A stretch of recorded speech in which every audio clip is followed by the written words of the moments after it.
Ladies and gentlemen, please welcome the President-elect of the United States, Mr. Donald J.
So the weather was really bad, really bad. And they said, you know, these are great people in North Carolina. They won't mind. No, but they said they won't mind, sir, if you canceled and made it another time. And I said, what? And they said, we have a big crowd, but they won't mind just because the weather was so terrible. So I said, you gotta be kidding. So we've been driving for 2 hours. We landed at like a long ways, but there was no way that we weren't showing up tonight. That I can tell you. That I can tell you.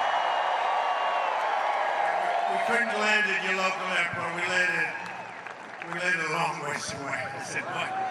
Let's put it this way, the drive was about 3 times longer than the flight. But we made it. That's all that matters, right? We made it.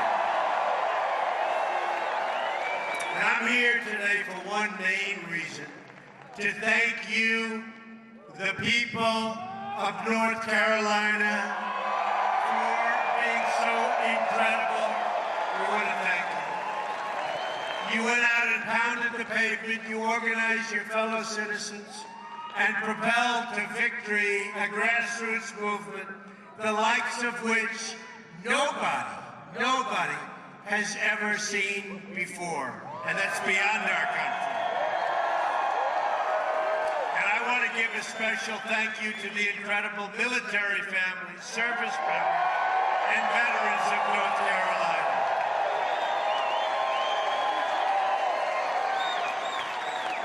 And they were great. You saw what happened with the military. I got such numbers. Oh, those numbers are good. I won't talk about it.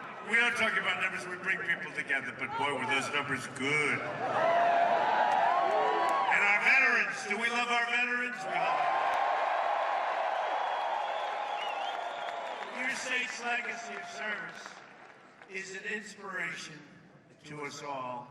North Carolina has produced many of the finest soldiers, airmen, sailors, and Marines the world has ever seen. So true. Our men and women in uniform represent the absolute best of us. We must follow their example, working in unison toward a shared goal across every social, racial, and economic line. They understand that to accomplish the mission, we must all be pulling in the same direction. We have to get together. They know that we must leave no man or woman behind. These patriots have shed their blood to defend our country in distant fields of battle across the earth. Our debt to them is eternal and everlasting. Amazing. Amazing. And you know, we have a very special person here today who we're going to introduce.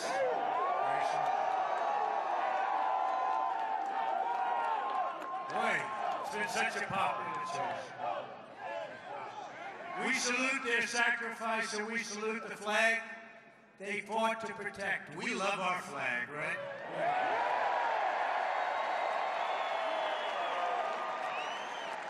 We love our flag. And we don't like it when we see people ripping up our flag and burning our flag. We don't like it. We don't like it. And we'll see what we're going to do about that, okay? We're going to see. Tomorrow is the 75th anniversary of Pearl Harbor. It's a milestone that marks the ultimate sacrifice of those who wear the great uniform. It's a reminder, too, of the valiant efforts of America's fighting men and women who have liberated millions from tyranny and oppression. Now today, our brave men and women are the first in line defense against radical Islamic terrorism, words that some people don't like to say, an ideology of death that slaughters innocent men, women, and children. We're going to protect our people. We're going to protect our country, believe me. In every generation, a new threat to freedom arises. And just as we defeated these threats, we faced generations in the past, and you understand that, so too will we defeat the forces of terrorism. It's unseen in many cases, but we're going to defeat that force. And we're going to defeat it strongly and quickly. We will prevail.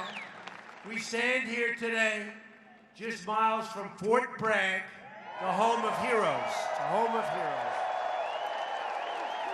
Our special forces at Fort Bragg have been the tip of the spear in fighting terrorism.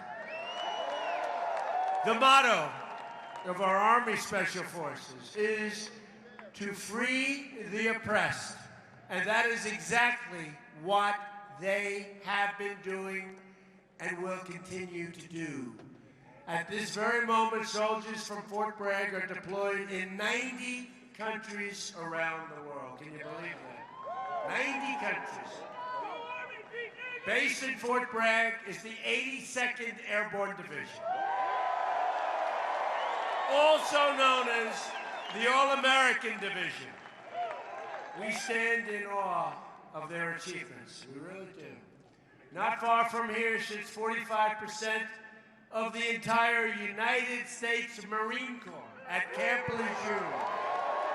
I've been to Camp Lejeune.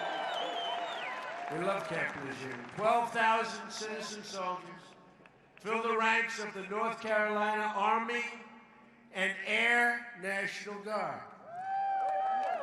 The National Guard rushed to the scene to help the victims of Hurricane Matthew and so many other catastrophes. And we continue to send our thoughts and prayers to those recovering in its wake. The military families in North Carolina are a national treasure, and it will be the duty of my administration to ensure that we protect those who protect us. And I just want to tell you that we are going to be taking care of our veterans. And I'm right now working. These are great, great people. And they haven't been treated fairly. And I'm right now working on picking the people that are going to be helping our veterans, and they are really outstanding. We have some of the great people, and a lot of people that are making great sacrifices to do this. But they're going to be unbelievable. You're going to see such a change. You're going to see such a change like you've never seen before. We're going to protect and help our veterans, believe me.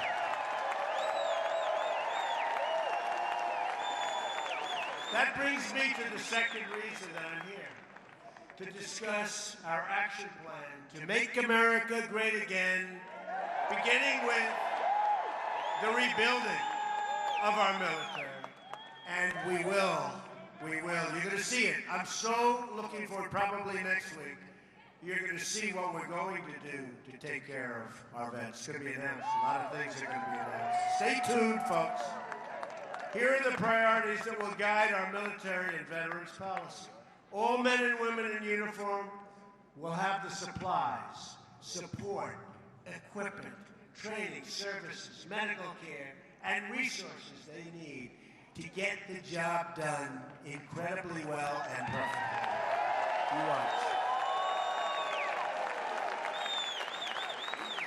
The best care in the world for our veterans, both at public and VA facilities, as well as the right to see a private doctor when the lines are long. I've been saying this for the last year and a half. You know, people are waiting in line for 7 days, 8 days, 9 days. Longer. He just said longer. Longer than that. And when that happens, you're going out to see a private doctor, a private hospital, a public hospital, somebody that can take care of you, and we're going to pick up the bill. And it's going to be, not only is it going to be great for you and life-saving in many cases, it's going to be less expensive. And I'm saying, why didn't they do this in the past? Why didn't somebody do this? There's not going to be any more waiting for our great people in line for weeks to see a doctor. And finally, a commitment to only engage the use of military forces when it's in the vital national security interests of the United States. We don't want to have a depleted military because we're all over the place fighting in areas that just we shouldn't be fighting in. We're going to have such a strong, powerful military. It's not going to be depleted any longer. I mentioned equipment previously, and I said equipment. We're going to have the finest equipment in the world. It's going to be new. It's going to be modern. It's going to be clean. It's going to be the best. That's what we're going to have. We're not going to be a depleted military anymore. From now on, it's going to be America first. America first. We will stop racing to topple foreign, and you understand this, foreign regimes that we know nothing about, that we shouldn't be involved with. Instead, our focus must be on defeating terrorism and destroying ISIS. And we will. Any nation that shares these goals will be our partner in this mission. We won't forget. We want to strengthen old friendships and seek out new friendships. Rather than a rigid dogma, we're guided by the lessons of history and a desire to promote stability all over, and strength in our land. This destructive cycle of intervention and chaos must finally, folks, come to an end. Come to an end. We've spent, at last count, $6 trillion in the Middle East. And our roads have potholes all over. Our highways are falling apart. Our bridges are falling. Our tunnels are no good. Our airports are horrible, like third world countries. We got to start spending on ourselves. But we've got to be so strong militarily, like we've never, ever been before. Remember that. Like we've never been before. We seek harmony and goodwill among the nations of the world. And we believe that respect for mutual sovereignty helps form the basis of trust and understanding. But we don't want people taking advantage of us anymore.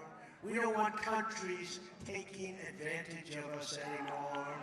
We don't want that. We don't want that. We want to be the smart people. We don't want to be what we've been over the last long period of time. We build up our military not as an act of aggression, but as an act of prevention. We pursue and build up arms not in order to seek conflict, but in order to avoid conflict. We want to be strong. In short, we seek peace through strength.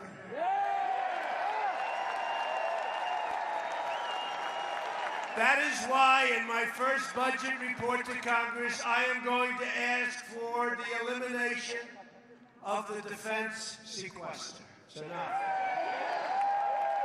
Depletion, I call it depletion. Gets worse and worse every year, not for our military.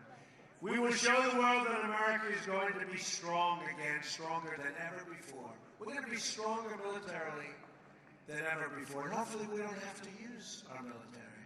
But we're going to be stronger than ever before. And there's rarely been a time when we've needed this strength more than we have right now.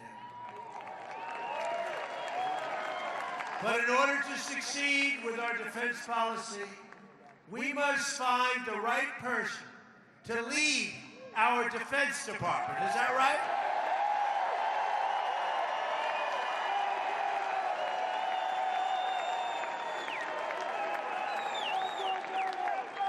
This is why I'm proud to formally announce today my intention to nominate General James Mad Dog Mattis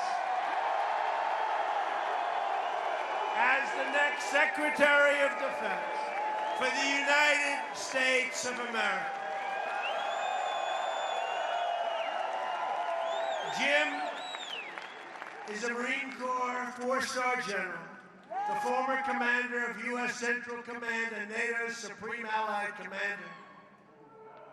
For transformation, this is going to be so great for us. He led an assault battalion in Operation Desert Storm. And you saw what that happened. That was the way you're supposed to lead it. There was no games. Mad Dog plays no games, right? Led the forces that went after the talent and commanded the 1st Marine Division in Iraq. He is one of the most effective generals that we've had in many, many decades. An extraordinary leader of our time who has committed his life to his love for our country. General Mattis is the living embodiment of the Marine Corps motto, Semper Fidelis, always faithful.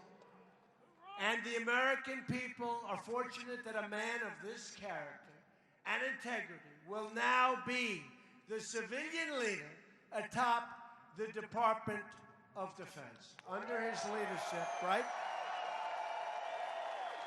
Under his leadership, such an important position, we will rebuild our military and alliances, destroy terrorists, face our enemies head on, and make America safe again.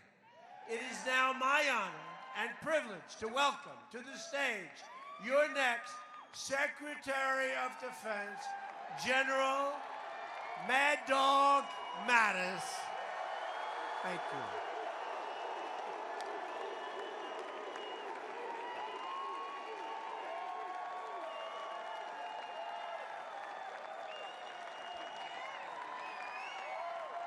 Thank you. Thank you, ladies and gentlemen.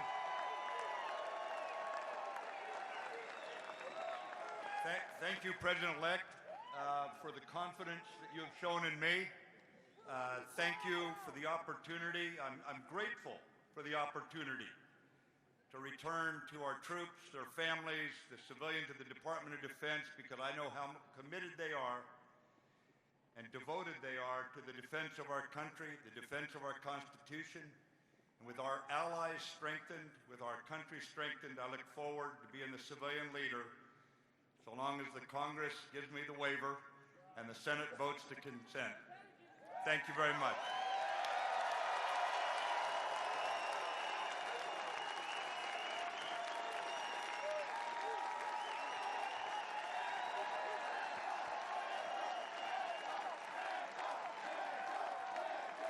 What a great guy. He's going to be incredible.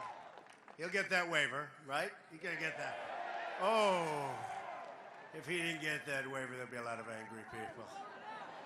Such a popular choice. I believe we're in the process of putting together one of the all-time great cabinets that has ever been assembled in our nation's history. We have some great people going to be named over the next couple of days, too. But to accomplish our goals, we must reject the failed approaches of the past. We must move past the tired conventional thinking of Washington, D.C. As Abraham Lincoln said, as our case is new, so must we think anew and act anew My plan begins with bold structural reform to create millions of good-paying jobs and even great-paying jobs. You've been seeing what's been happening over the last couple of weeks. And we haven't gotten there yet. We haven't gotten there yet. We were very proud of saving 1,100 jobs in Indiana with the help of Mike Pence, Vice President-elect, who's incredible. We're very proud of Mike Pence, by the way. Whether it's producing steel, building cars, or curing disease, we want the next generation of innovation and production to happen right here in America and right here in North Carolina. And don't forget, when we started, even 4 weeks before, they said, well, we're going to have an awfully hard time winning Florida, an awfully hard time winning North Carolina. We're not going to win Pennsylvania. We're not going to win Michigan. We're not going to win Wisconsin. We're not going to win Iowa. And Ohio's going to be tough. So it started out, we won Ohio by more than 8 points. We won Iowa by a massive number, 10 points. Then we went down and we won Florida. Remember that fantastic evening? We have breaking news. Donald Trump wins Florida. Donald Trump wins North Carolina.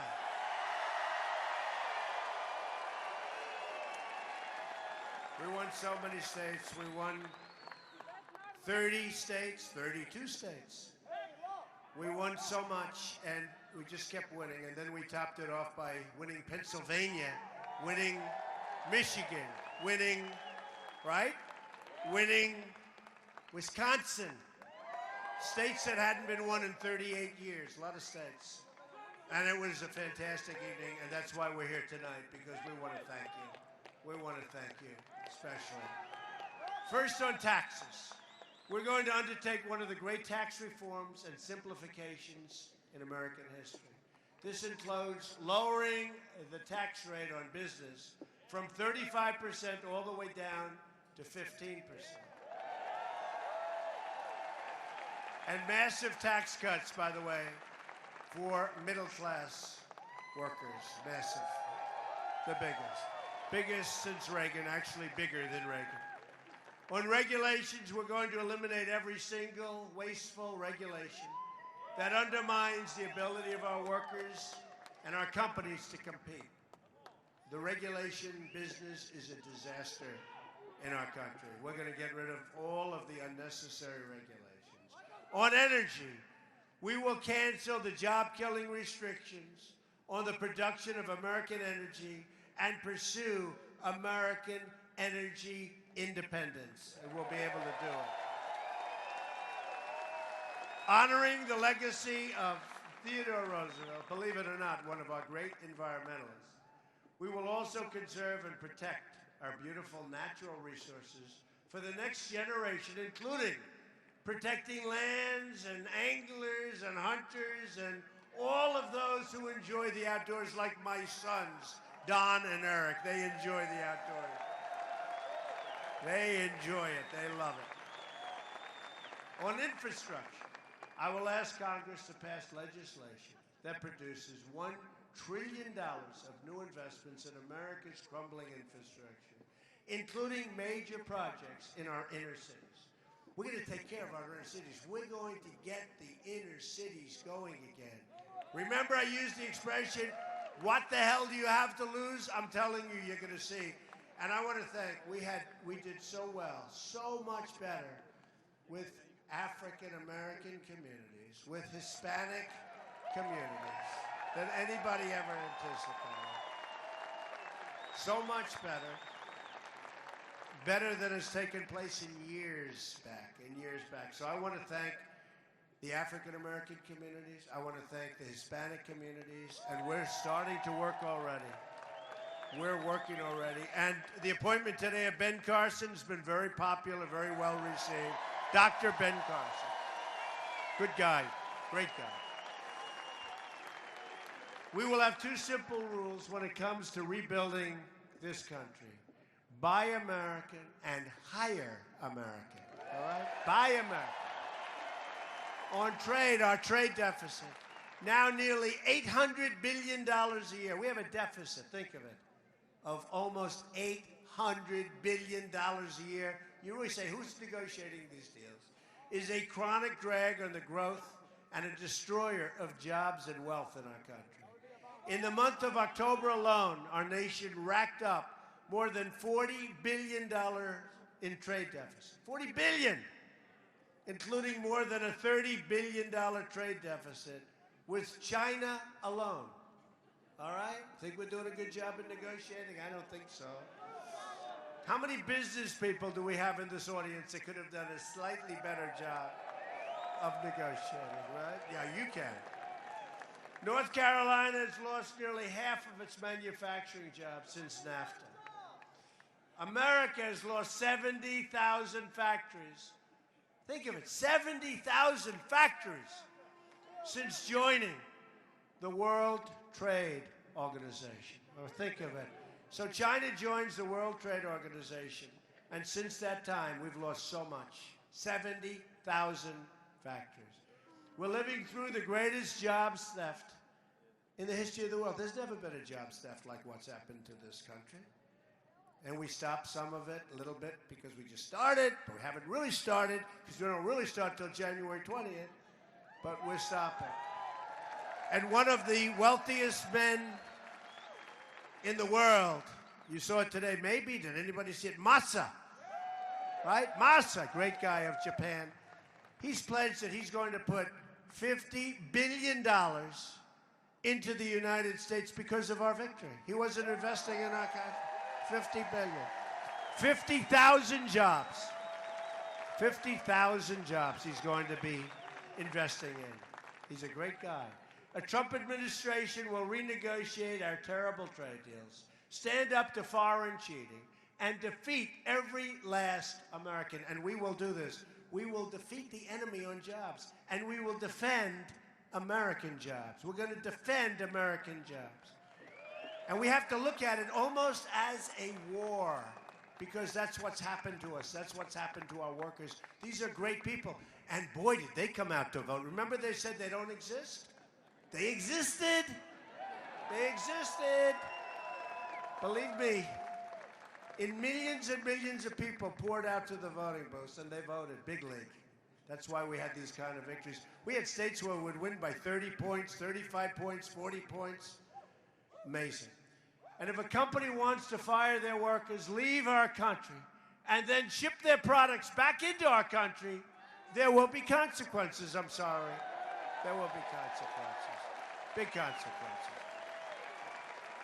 On health care reform, every day, the law known as Obamacare is destabilizing our health care, really destabilizing it, surging premiums and forcing providers out of the market. If we don't act, the damage will be irreversible. We're going to act. That is why we're going to repeal and replace Obamacare. We have no choice. We have no choice. We have absolutely no choice. So we're going to repeal and replace Obamacare, and you're going to get health care at a much lower price with a much lower deductible. It's so high now, you really can't, and for the most part, you can't use it. But we are going to have great health care at a much lower price. On child care, I'm asking Congress to pass legislation to make safe and affordable child care accessible to all, and people like that. That's something that Ivanka Trump, did anybody ever hear of Ivanka Trump, right? Ivanka Trump has been fighting for a long time, and I have, and I agree with her. On crime, the murder rate has experienced its largest increase in 45 years. We are going to support the incredible men and women of law enforcement, and we are going to bring this terrible crime wave to an end. Highest in 45 years, the murder rate. On immigration, we will be the administration that ended illegal immigration. We will construct a great border wall, dismantle the criminal cartels, liberate our communities from the epidemic of gang violence and drugs. We will get rid of the drugs that are pouring into our country. We will ask Congress to reform our visa and immigration programs to protect jobs and wages for American workers. And we will be appointing very shortly somebody to head up our program. And I will tell you, this person, like General Mattis, will do a phenomenal job because we're going to stop people from coming into our country illegally, but we're going to have people come into our country, and they're going to come in by the thousands and the hundreds of thousands, but they're going to come in, they are going to come in legally, right? But by the hundreds of thousands. We want people to come in, but they have to come in legally. To protect our country from terrorism and extremism, we will suspend immigration from regions where it cannot be safely processed. Right now, thousands and thousands and thousands of people are pouring into our country. We have no idea who they are, where they come from, do they love us? In a lot of cases, no, they don't love us. A Trump administration will always put the safety and security of the American people first. Okay, remember that. Safety of the American people. Ethics reform will be a crucial part of our 100-day plan as well. We're going to drain the swamp of corruption in Washington, D.C. We're going to. I will impose a 5-year ban on executive branch officials becoming lobbyists and a lifetime ban on officials becoming lobbyists for a foreign government. We face many, many challenges, but this is truly an exciting time to be alive in our country and hopefully to be alive in many other locations because we are representative to a large extent of what's happening in the world. The world is looking up to us, but they haven't been looking up to us much.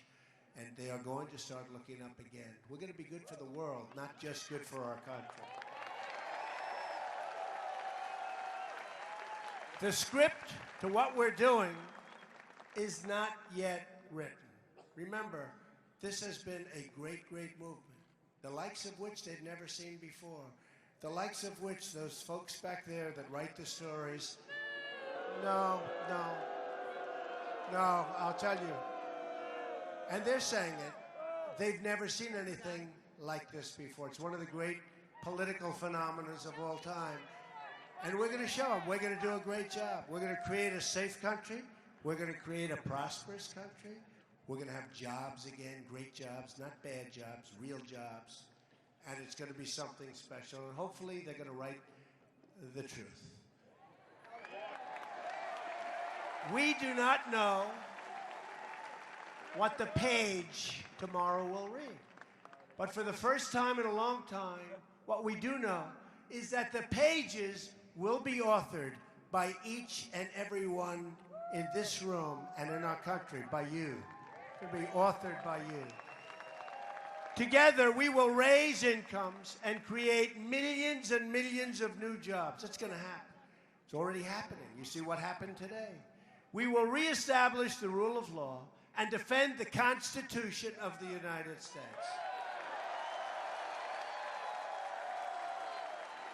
And by the way, we will be appointing great, great Supreme Court justices, you see. We'll be starting very soon with one to replace Justice Scalia. Great man. We will protect the right of every American to live in safety and peace. We will restore and respect, and we will respect people's rights. We will respect constitutional rights. And for all America, we will respect our great American flag again. Believe me. We will heal our divisions and unify our country. When Americans are unified, there is nothing we cannot do. Nothing. No task is too great, no dream too large, no goal beyond our reach. My message tonight is for all Americans from all parties, all beliefs, all walks of life. It's a message for everyone. No matter your age, your income, your background, I'm asking you to join us in this great, great adventurous world that we're living in. We're going to make it less adventurous. We're going to make it safer and better than it's ever been before. I'm asking you to dream big again as Americans. I'm asking you to believe in yourself, to believe in your country, and to believe in your future. Because we've got a great future. What I've seen more than anything else is how great the future of our country is going to be. And if we do that, then all together, we will make America strong again, stronger than ever before. We will make America rich again. A lot of people don't like the sound of that, but we need that to take care of our military, to take care of our veterans, to take care of all of the things that we have to. We're going to be a rich nation again. We're going to be a wealthy nation again. We're going to make America. We're going to make America, like it says on all of those caps, those millions and millions of caps that have been sold all over this country, and all of those signs. We are going to make America great again, greater than ever before. Thank you, North Carolina. Thank you. We love you. God bless you, everybody. We'll be back soon. Thank you, North Carolina. Thank you.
She was